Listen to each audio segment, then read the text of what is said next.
Bonjour à tous. Moi, c'est Ariel et je suis en compagnie de Jimmy. Bonjour à tous.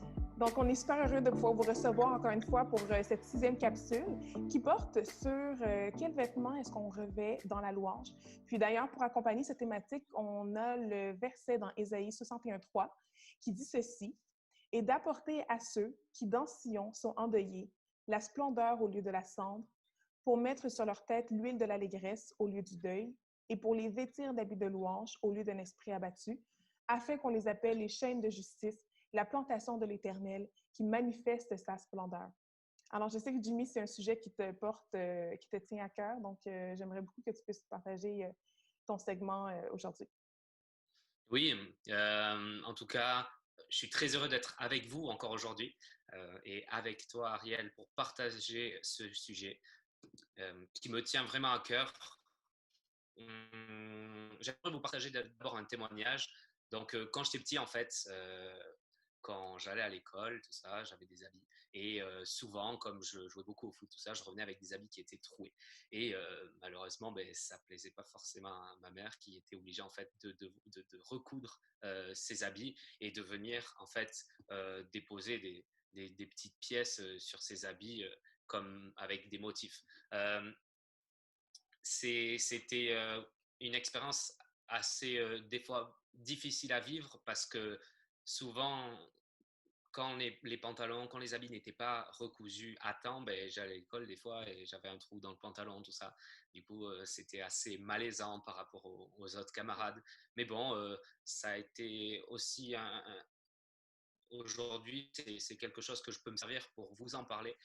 Pourquoi je dis ça? Parce que dans ce verset, il est dit que l'Éternel a envoyé le prophète Ésaïe pour réhabiliter les personnes qui étaient dans le deuil, réhabiliter par ce vêtement de louange.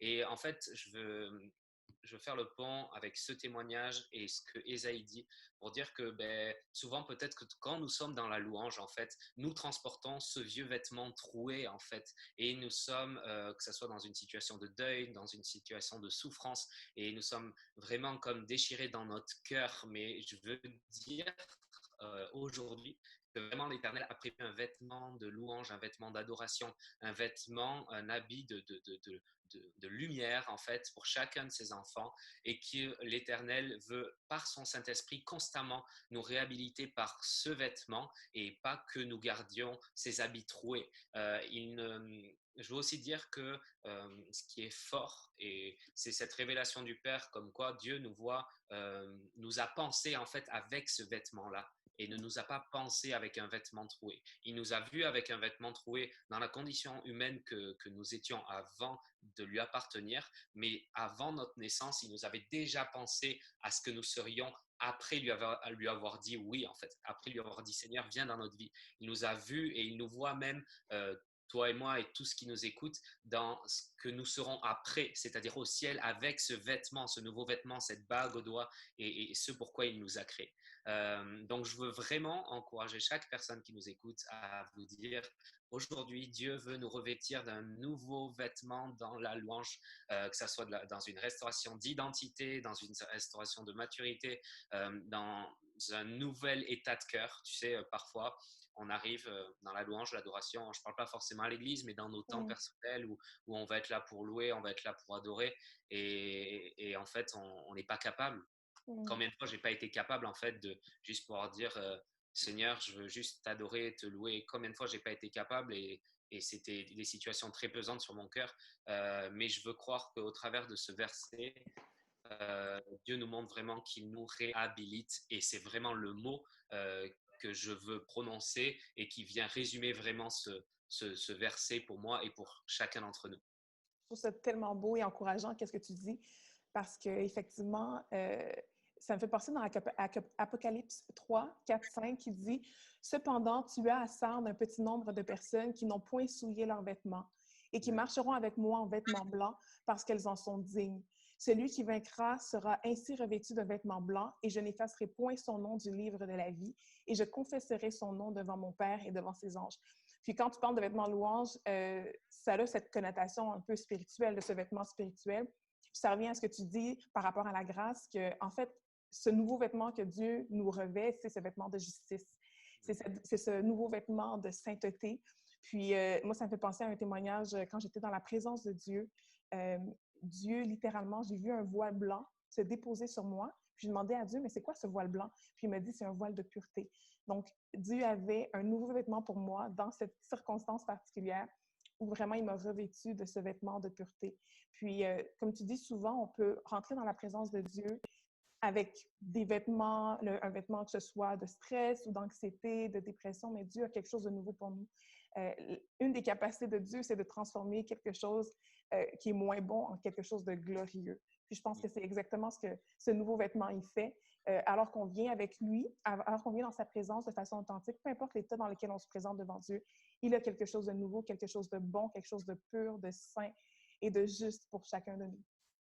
Ouais, c'est exactement ça. C'est quelque chose de nouveau, comme tu dis, quelque chose de frais en fait. Et je veux vraiment insister là-dessus pour encourager aussi peut-être quelqu'un qui a besoin de l'entendre. N'utilisons plus le vêtement d'il y a 20 ans en fait. De Mm-hmm. la bénédiction que nous avons reçue d'il y a des années, et que nous remettons en espérant revivre la même chose. Je pense que chaque situation, chaque moment, chaque temps avec Dieu est un moment clé, un moment unique, comme une Mm-hmm. capsule en fait, que nous vivons et que nous recevons en fait pour notre vie, pour notre adoration, tout ça. Et il n'y a pas de méthode en fait avec Dieu sur le comment l'adorer. Il veut qu'on l'adore en esprit, en vérité. Il veut qu'on l'adore d'un cœur pur en fait. Et vraiment, il vient réhabiliter aussi ce vêtement dans notre quotidien, dans notre marche au quotidien, et vraiment que chacun de nous, on puisse considérer ça pour notre quotidien et surtout dans nos temps personnels d'adoration, de Exact. louange, oui, à se dire, Seigneur, aujourd'hui, aide-moi à expérimenter une louange authentique, une louange vraie, une louange qui communique à ton cœur, pas une louange comme je le fais depuis peut-être des années ou je le fais tout le temps, mais Seigneur, aide-moi aujourd'hui à vivre quelque chose de nouveau avec toi pour expérimenter une révélation de ta grâce au travers de l'adoration, au travers de la louange, parce que on sait tous les deux que lorsqu'on déclare, lorsqu'on loue, lorsqu'on adore, il se passe quelque chose spirituellement. On déclenche une action spirituelle, on Exact. proclame des paroles de vie, des paroles de restauration, des paroles de restauration dans l'identité qui sont vraiment, vraiment très fortes et très importantes. Alors vraiment, pour chacun d'entre nous, je dirais, une prière, c'est Seigneur, aide-nous aujourd'hui, dans le temps de louange, dans le temps d'adoration que nous allons vivre, à être renouvelé, à se laisser renouveler par ton Saint-Esprit pour cet habit de louange que tu veux que l'on revêt afin de vivre une louange authentique et qui te soit agréable en fait. Exact. Puis je pense aussi, le vêtement de louange, on peut le voir aussi d'un point de vue naturel, j'imagine. Hmm. Oui, naturel, mais tu abordes un sujet très important, c'est-à-dire là on parle beaucoup du côté spirituel Mhm. et beaucoup de personnes aujourd'hui rentrent dans les églises déjà avec une frustration, c'est de se dire je n'arrive pas forcément à être à l'aise parce que je viens avec des codes, des principes qui sont déjà prédéfinis et comment dire, euh, ce sont des principes qui sont établis par les hommes en fait pour une certaine structure, pour une certaine identité. Et du côté naturel, j'aimerais dire à tous ceux qui aujourd'hui portent des casquettes, tous ceux qui aujourd'hui aiment être en tongs, tous ceux qui aujourd'hui aiment être naturels, tous ceux qui aujourd'hui ont leur touche personnelle dans leurs habits, qu'ils viennent comme ils sont parce que la maison de Dieu n'est pas une maison où les gens sont là pour être jugés. Et vraiment, je Mhm. nous encourage chacun à porter un regard plus souple par rapport à chacune des personnes qui viennent dans les églises en fait. Et on peut venir comme on veut, tant que cela n'est pas un point de chute pour la personne qui est à droite, notre frère à droite, Exact. notre sœur à gauche, mais vraiment venir comme on est. Et si demain, dans la louange, on le voit, bon, plus au Canada, aux États-Unis, les gens ont plus facilement des casquettes. Je parle de ça parce que ça a été un problème récurrent en France, ce problème de casquette en fait. Mais je veux dire que si demain on a un bonnet quand on fait la louange, si demain on est habillé comme ça ou comme ça, tant que cela respecte en fait les personnes et que dans notre cœur on est bien, je dirais, comme McDo, venez tel que vous êtes. Voilà. Donc, merci Jimmy pour cette capsule qui était vraiment très enrichissante. Puis, on a très hâte de vous revoir pour la 7e capsule. Puis, vous pouvez nous retrouver également sur YouTube, alors sur notre chaîne Jimmy Ariel. Donc, vous allez avoir toutes les capsules qu'on a déjà faites depuis la quarantaine, quand même, depuis cette fameuse pandémie. Puis, vous pouvez nous écrire également sans problème ou commenter sur nos vidéos. Alors, bonne journée à vous! Bye bye!